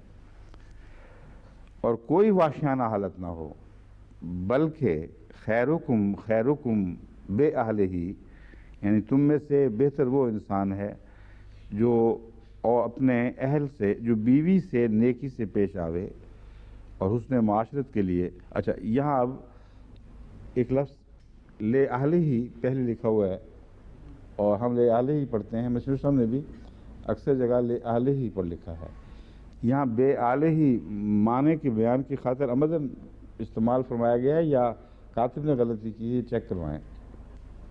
ہو سکتا ہے مشہور حدیث ہے لے اہل ہی پڑھتے آئے ہیں, مشہور اسلام کی دوسری عبارتوں میں بھی یہی ملتا ہے, تو کاتب کی غلطی ہو سکتی ہے, اس کو بھی درست کر لینا چاہیے. تم میں سے بہتر وہ انسان ہے جو بیوی سے نیکی سے پیش آئے.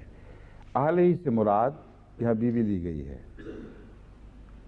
اور فرماتے ہیں اور حسن معاشرت کے لیے اس قدر تاکید ہے کہ میں اس خط میں لکھ نہیں سکتا کہ کتنی تاکید ہے. عزیز من انسان کی بیوی ایک مسکین اور ضعیف ہے جس کو خدا نے اس کے حوالے کر دیا ہے.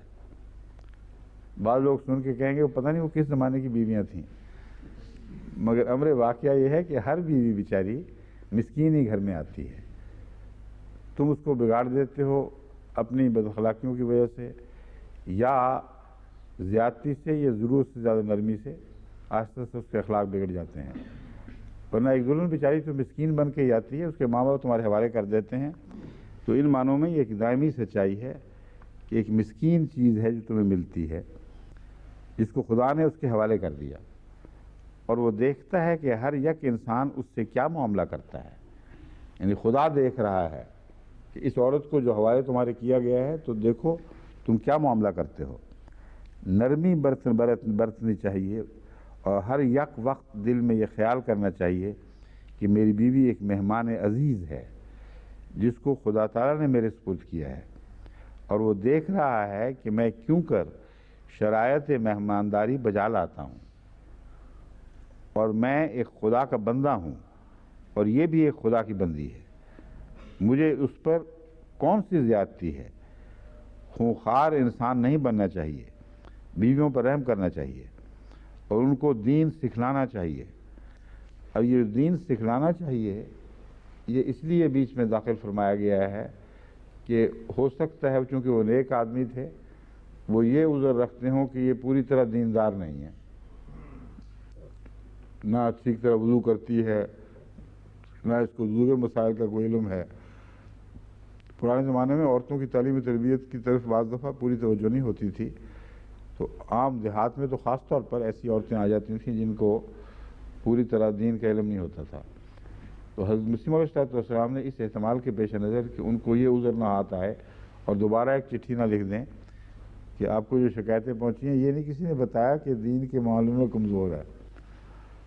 فرماتے ہیں آپ کا فرض ہے, فرماتے ہیں آپ کا فرض ہے ان کو دین سکھلانا چاہیے. در حقیقت میرا یہی عقیدہ ہے کہ انسان کے اخلاق کے امتحان کا پہلا موقع اس کی بیوی ہے. میں جب کبھی اتفاقاً ایک ذرا درشتی اپنی بیوی سے کروں تو میرا بدن کانپ جاتا ہے. ایک شخص کو خدا نے صدہا کوس سے میرے حوالے کیا ہے, شاید معصیت ہوگی کہ مجھ سے ایسا ہوا, تب میں ان کو کہتا ہوں تم اپنی نواز میں میرے لیے دعا کرو کہ اگر یہ عمل خلاف مرضی حق تعالیٰ ہے تو مجھے معاف فرما دیں. یہ ہے حسن معاشرت جو اس کا نمونہ ہے جس کو اس زمانے میں خدا نے حضرت کی غلامی میں امام بنایا ہے. اور میں بہت ڈرتا ہوں کہ ہم کسی ظالمانہ حرکت میں مبتلا نہ ہو جائیں, سو میں امید رکھتا ہوں کہ آپ بھی ایسا ہی کریں گے. ہمارے سید و مولا رسول اللہ صلی اللہ علیہ وسلم اس قدر اپنی بیویوں سے حلم کرتے تھے, زیادہ کیا لکھوں. والسلام. یہ الحکم جلد 13 17 اپریل 1905 میں شائع ہوئی ہے یہ تحریر. باقی سب باتیں تو اس کی ذہن میں آ جاتی ہیں. اس کے بعد اس مضمون پر سوائے اس کے کیا کہا جا سکتا ہے کہ اب اور کیا کہوں. جہاں مشرق اسلام نے بات ختم کی وہی بات ختم ہو گئی.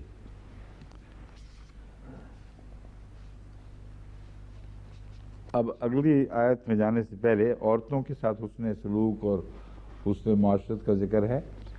اس میں جیسا کہ ایک جگہ مشرف نے پہلے بھی فرما چکے ہیں، صرف بیویوں کی بحث نہیں ہے اور عورتوں سے بھی بالعموم۔ تو اب ضمناً لطیفے کے طور پر ایک بات آپ کے سامنے رکھ دوں۔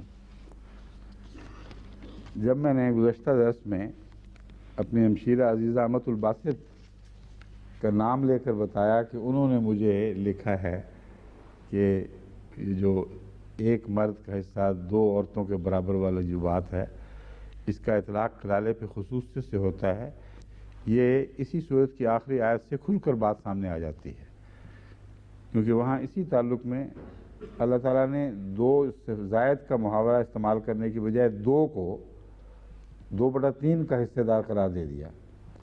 تو جب بات خود قرآن نے کھول دی تو کسی اور استنباط کی ضرورت نہیں۔ اسی دن میں نے ایک اور ذکر بھی کیا کہ کسی کی بچی نے یہاں سے فون پہ پوچھا اس سے کہ کیوں تم اداس تو نہیں ہو گئی میرے بغیر؟ اس نے کہا اداسی کی کیا بات ہے، آج کل تو درس ہی ہیں اور بڑا مزہ آتا ہے، اور مجھے تو تمہاری یاد کی ہوش ہی نہیں رہی۔ ان کا نام نہیں لیا تھا جبکہ اپنی بہن کا نام لے دیا تھا۔ تو یہاں سے جا کے مجھے خیال آیا، میں نے کہا اوہو اب تو شکوہ آیا ہی آیا اور وہ چونکہ میری ماموں کی بیٹی ہیں اس لیے وہ کہیں میں نے کہا وہ سوچتی ہوں گی کہ ماں جائی کا تو ذکر کر دیا، ماموں جائی کا کوئی ذکر نہیں کیا اور وہ بھی تو ماں کا بھائی تھا، اس کی بیٹی کا ذکر نام لے کے کر دیتے تو کیا حرج تھا۔ اور میں یہ سوچ کر محظوظ بھی ہو رہا تھا اور افسوس بھی کر رہا تھا کہ وہ کر دیتا تو بہتر تھا، کہ مجھے پتہ تھا کہ یہ آنا ہی آنا چاہیے اور وہ آ گیا ہے اس موقع سے فائدہ اٹھاتے ہوئے ان کے خاوند بھی ساتھ شامل ہو گئے ہیں۔ یہ عزیز مرزا حنیف احمد صاحب کی بیوی طاہرہ کا واقعہ تھا، جو میرے ماموں کی بیٹی اور سب سے بڑے ماموں سید اللہ شاہ صاحب کی بیٹی اور میاں حنیف احمد صاحب میرے چھوٹے بھائی ان کی بیگم ہیں۔ اب ان کا شکوے کا انداز بھی دیکھیں کیسا عجیب ہے۔ انہوں نے کوئی حوالہ نہیں دیا اس بات کا، کہتے ہیں اللہ اپنی حفاظت میں رکھے، بے سج پیش خدمات کی توفیق بخشے، ہم سب کو بھی اپنی دعاؤں میں یاد رکھیں، گل پھینکے ہے اوروں کی طرف بلکہ ثمر بھی، اے خانہ برانداز چمن کچھ تو ادھر بھی اے خانہ برانداز کچھ تو ادھر بھی، طاہرہ بیگم حنیف احمد تو میں نے یہ مثال میں نے آپ کو بتا دیا، تو شکوے کا جواب یہ ہے کہ پڑھ کے سنا لیا۔ دوسرا میں نے بتایا کہ محاورے اردو کے کیسے ہوتے ہیں۔ ایک محاورہ ہے پھولوں کی چھڑی کی مار دینا، تو انہوں نے اپنا انتقام پھولوں کی چھڑی کی مار دے کے اتارا ہے، یعنی گل پھینکے ہے اوروں کی طرف بلکہ ثمر بھی۔ اور ایک جو میں نے ذکر کر دیا تھا اس کی اب ضرورت نہیں، کہ ایک مجھے پرائز سیکرٹری صاحب کے نام ہے، دراصل ایک بزرگ عالم کا شکوہ آیا تھا کہ آپ نے ایک کچی روایت سامنے رکھ دی اور اس پر تنقید بھی ہو گئی، جو اصل بنیادی بات تھی وہ رکھنی چاہیے تھی۔ تو ان کو میں بتا چکا ہوں کہ کچی بات عمداً میں نے پہلے چنی تھی تاکہ اس کے بعد ثقہ بات آپ کو بتا کر تفریق بتاؤں کہ ہر روایت بے اعتبار نہیں ہوا کرتی، بعض روایتیں خود بولتی ہیں کہ ہم بے اعتبار ہیں، اور بعض ثقہ روایتیں ہیں جن کے اوپر کوئی حرف نہیں رکھا جا سکتا عقلاً، اور ان کا مضمون بڑا اندر سے منضبط ہوتا ہے اور قابل قبول ہوا کرتا ہے۔ اب اگلی آیت النساء 21۔ اعوذ باللہ من الشیطان الرجیم، بسم اللہ الرحمن الرحیم۔ وَإِنْ أَرَدْتُمُ اسْتِبْدَالَ زَوْجٍ مَكَانَ زَوْجٍ وَآتَيْتُمْ إِحْدَاهُنَّ قِنطَارًا فَلَا تَأْخُذُوا مِنْهُ شَيْئًا أَتَأْخُذُونَهُ بُهْتَانًا وَإِثْمًا مُبِينًا۔ النساء 21۔ اور اگر تم ایک عورت کے بدلے دوسری عورت لانے کا فیصلہ کر ہی چکے ہو، یعنی ایک بیوی کے بدلے ایک اور بیوی لانے کا فیصلہ کر ہی چکے ہو، وَآتَيْتُمْ إِحْدَاهُنَّ قِنطَارًا، اور تم اسے ڈھیروں مال بھی دے چکے ہو، فلا تاخذوا منہ شیئا، تو اس میں سے ایک ذرہ بھی تم نے واپس نہیں لینا۔ اتاخذونہ بہتانا و اثما مبینا، کیا تم اسے لوگے بہتان کے ذریعے اور بہت بڑا گناہ کماتے ہوئے؟ یعنی بظاہر مال لے رہے ہو لیکن اس کے ساتھ بہت بڑا گناہ کما رہے ہوگے، کیا اس طریق پر بھی تم وہ مال لینا پسند کرو گے؟ یہاں ایک پہلو تو یہ ہے کہ استبدال زوجی مکان زوجی سے پتہ چلتا ہے کہ ایک سے زیادہ شادی کا جو مضمون ہے اس کے باوجود عام طور پر انسانی فطرت ایک ہی پسند کرتی ہے، اور روزمرہ کا قانون ایک سے زیادہ شادی نہیں ہے۔ یہ نہیں فرمایا کہ تم پھر دوسری کو نہیں کر لیتے، اس کو بھی رکھو۔ فرمایا کہ عام طور پر لوگ گھروں میں یہ پسند نہیں کرتے کہ دو بیویاں ہوں، یا بیویاں بعض دفعہ پسند نہیں کرتی کہ دوسری آئے، دوسری شادی سے پہلے شرطیں کر لیتی ہیں۔ چنانچہ حضرت مسیح علیہ السلام نے بھی یہ فرمایا کہ بعض دفعہ عورتیں شرطیں کر سکتی ہیں۔ تو کسی نے مجھ سے یہ پوچھا کہ یہ قرآن کریم سے کہاں ثابت ہوتا ہے کہ شرط کر سکتی ہے؟ نکاح تو ایک معاہدہ ہے، اور معاہدے کے لیے شرطوں کے لیے کوئی پابندی نہیں ہے۔ آنکھیں کھول کر ایک معاہدہ کیا جاتا ہے، اور معاہدہ بتاتا ہے کہ تمہیں حق ہے مانو یا نہ مانو۔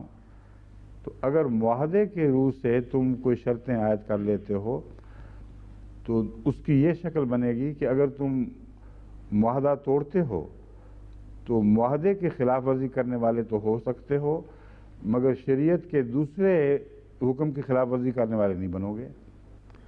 یعنی شریعت نے جب 4 تک کی اجازت دی ہے اور تم بیوی سے معاہدے کے ذریعے پابند ہو کہ تم 2 بھی نہیں کرو گے، 1 ہی رکھو گے، تو پھر جب معاہدہ توڑو گے تو معاہدہ توڑنے کی سزاوار ہوگے، اس جرم میں پکڑے جاؤ گے، نہ کہ 4 شادیوں کی اجازت والے حکم کی نفی کرنے والے یا اس سے تجاوز کرنے والے۔ اگر 5ویں کرو گے تو پھر وہ نہ معاہدہ نہ شریعت، وہ سراسر ایک ناحق فعل ہے۔ تو اس لیے معاہدہ کے لیے جائز حقوق چھوڑنا جائز ہے، اور جائز حقوق چھوڑنے کے طور پر معاہدات ہوتے ہیں، اس لیے معاہدے کیے جاتے ہیں، ورنہ قانون کو کیوں نہ نافذ کیا جائے۔ تو فرمایا استبدال زوج کا فیصلہ کر لو۔ اب سوال ہے قنطار کیا چیز ہے، اور لغت کی بحث میں قنطار کے کیا معنی دیے گئے ہیں، اس میں بہت ہی اختلافات ہیں۔ بعض کہتے ہیں کہ پیسوں سے بھری ہوئی تھیلی جس میں 10,000 کی رقم ہو وہ بدرۃ مبدرہ کہلاتی ہے، اور یہ اتنی بڑی رقم ہو تو پھر اسے ہم کہیں گے قنطار۔ اور بعض نے اوقیہ گنے ہیں کہ اتنے اوقیاں ہوں تو پھر قنطار کہلائیں گے، اور 1 پاؤنڈ کے 12ویں حصہ کے برابر وزن کو اوقیہ کہتے ہیں۔ یعنی کتنے اوقیہ سونا ہو یا چاندی ہو تو پھر یہ قنطار ہوگا۔ اب یہ بالکل بے تعلق ویسے ہیں۔ قنطار ایک محاورہ ہے، ڈھیروں ڈھیر، جیسے یا حضرت مسیح علیہ السلام نے فرمایا پہاڑ برابر بھی دے دیا ہو، تو ڈھیریاں لگ جائیں مال کی، اس کو محاورتاً یہ بھی کہتے ہیں تم نے پہاڑ برابر دولت بھی دے دی ہو تو تمہیں یہ حق نہیں ہے کہ اس دولت کو واپس لے لو۔ اب جو قنطار کے مختلف تراجم کیے گئے ہیں وہ میں اکٹھے آپ کو سنا دیتا ہوں۔ 40 اوقیہ کے ہم وزن سونا، 1200 دینار، 1200 اوقیہ، 70,000 دینار، 80,000 دینار، سونے چاندی کے 100 پاؤنڈ، 1000 دینار، بیل کی کھال میں جتنا سونا یا چاندی بھرا جا سکے اتنا مال جس کی تہیں بن گئی ہوں۔ اب بیل کی کھال میں اب یہ بحث بھی اٹھے کتنا بڑا بیل ہو، وہ اسپین والا بیل ہو جس سے لڑائی کی جاتی ہے، یا وہ افریقہ کے جنگلوں کا بیل ہو، یا وہ بیل جسے قصاب ذبح کرتے ہیں ہمارے ملک میں جبکہ اس کے اندر کچھ بھی نہیں رہا ہوتا۔ تو یہ عجیب و غریب بحثیں ہیں، بے تعلق باتیں ہیں۔ سمجھنا چاہیے کہ عرب محاورے میں قنطار اس وقت کہتے تھے جب بہت مال ہو، کثرت سے دیا گیا ہو۔ اب اس تعلق میں جب یہ بحث ہوئی کہ قنطار کیا چیز ہے تو بعض اور لطائف بھی اس سے نکلتے ہیں. مثلا یہ کہا جاتا ہے کہ حضرت عمر رضی اللہ تعالی عنہ نے ایک دفعہ اس سے استنباط فرمایا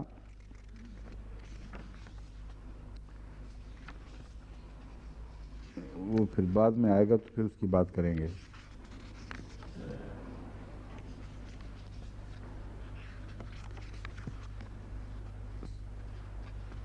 پہلے میں باقی دوسری باتیں بیان کروں وہ اس سے تو حوالہ مل نہیں رہا.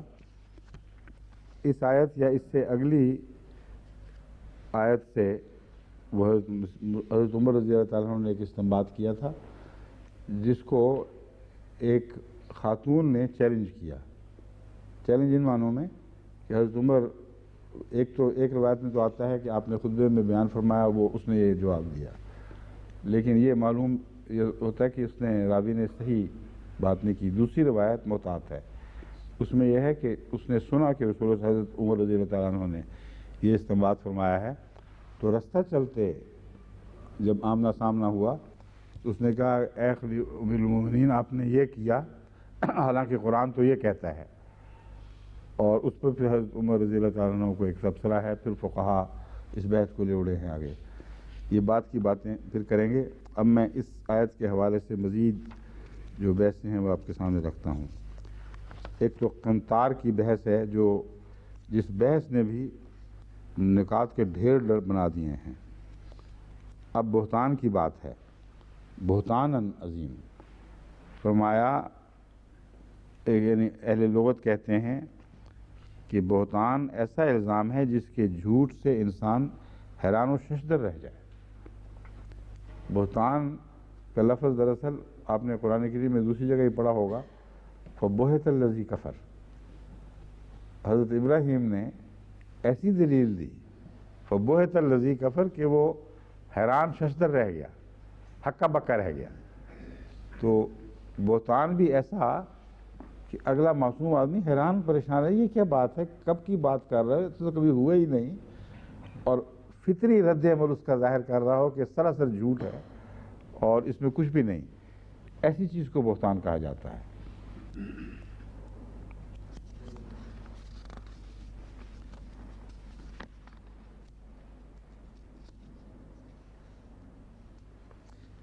علامہ زمخشری لکھتے ہیں تفسیر کشاف میں کہ کہا جاتا ہے کہ یہ رواج تھا، یہ طریقہ تھا کہ جب کوئی شخص کسی نئی عورت کو بیاہ کر لانے کا ارادہ کرتا تو اپنی بیوی پر فاحشہ ہونے کا الزام لگا دیا کرتا تھا، حتیٰ کہ مجبور کر دیتا کہ اسے اس مال میں سے دے جو اسے دے چکا ہوتا تاکہ نئی عورت سے شادی کے لیے اسے استعمال کرے.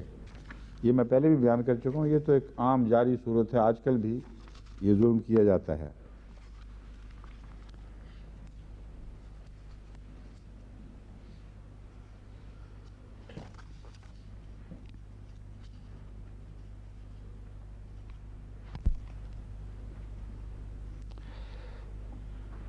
یہ باقی وہی باتیں ہیں جو میں پہلے بیان کر چکا ہوں. کوئی نئی بات کہیں نظر آئے گی تو آپ کو بتاؤں گا.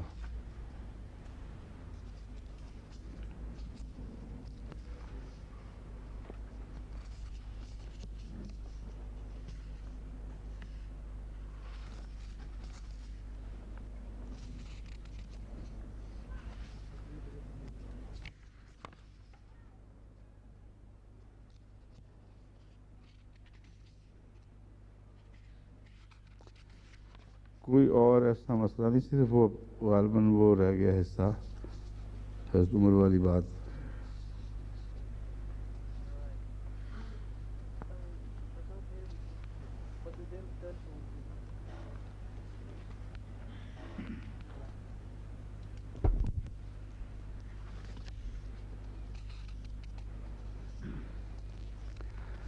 ہاں مہر کی بحث جو ہے اس میں آتا ہے کہ چونکہ اس مال میں آتیتم سے مراد صرف وہ مال نہیں ہے جو تم نے تحفتاً زائد دیا ہے، بلکہ حق مہر جو مقرر کیا گیا تھا وہ گویا کہ تم اس کے دیندار بن گئے ہو، وہ پیش نظر ہے۔ جب یہ بحث اٹھی تو اس کے ساتھ ہی دوسری بحث یہ اٹھ کھڑی ہوئی کہ اس کا مطلب یہ ہے کہ حق مہر کی کوئی حد مقرر نہیں ہے، حق مہر کی کوئی حد مقرر نہیں ہے اور جتنا مرضی مقرر کر دو۔ اس بحث کے تعلق میں پھر وہ روایت آتی ہے جو میں نے آپ کے سامنے رکھی تھی، بیان کی تھی۔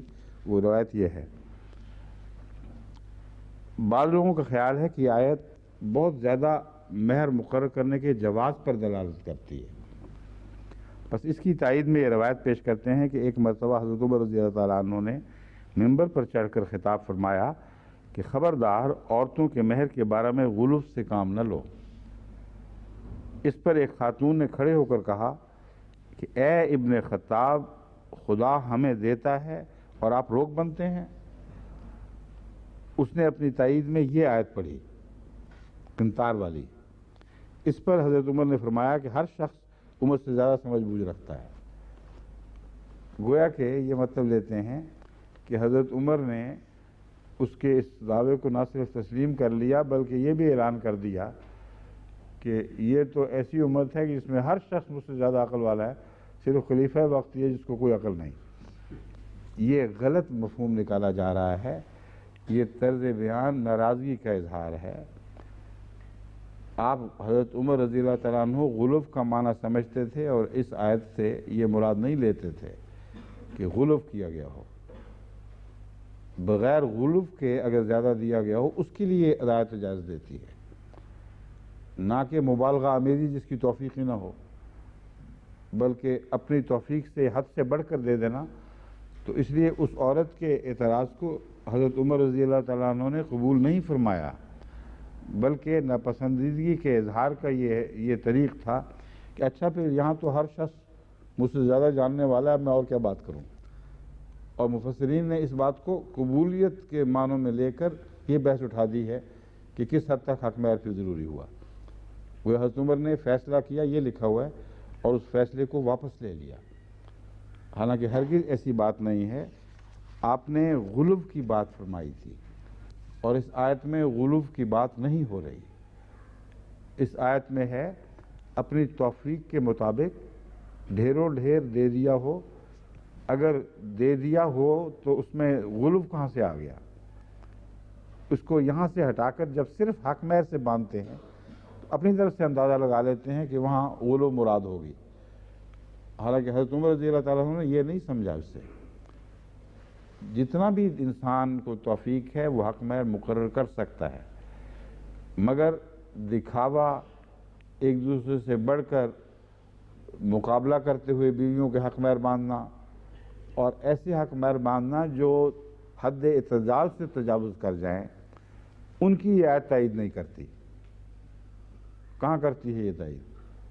بس حضرت عمر رضی اللہ تعالیٰ عنہ نے برمحل بات فرمائی، اس عورت نے غلط سمجھا اور ایک ایسا استنباط کیا جس کو حضرت عمر دراصل قبول نہیں فرما رہا ہے۔ کہتے ہیں تم تو زیادہ سمجھدار بنتے پھرتے ہو، اصل بات کو دیکھو، قرآن کریم نے غلو کی اجازت نہیں دی، ہاں حسب توفیق زیادہ مہر دینے کی اجازت فرمائی ہے۔ باقی وقت بھی ختم ہو گیا اور اس آیت کی گفتگو بھی ٹھیک ہے۔ السلام علیکم ورحمۃ اللہ۔